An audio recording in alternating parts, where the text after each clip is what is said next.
Today, we'll be showing you how you can manage your business as team members. We'll show you how you can add, edit, or remove a team member from your profile.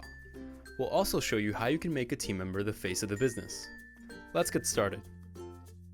Find the Our Team section on the right-hand side of your profile. To add a team member, start by clicking Add User.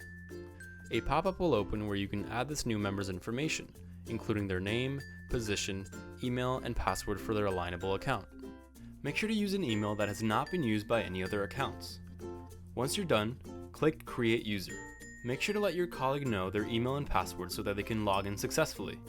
To edit a team member, click Edit User on the right-hand side of the team member you'd like to update. Finally, you can make any team member the face of the business. This is the primary team member who will be used as the face of all communications, including connections, recommendations, and more. By default, this is the creator of the account.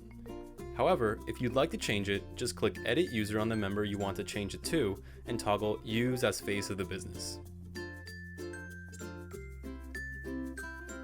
If you have any questions, check out our help center at support.alignable.com, or feel free to reach out to your community manager.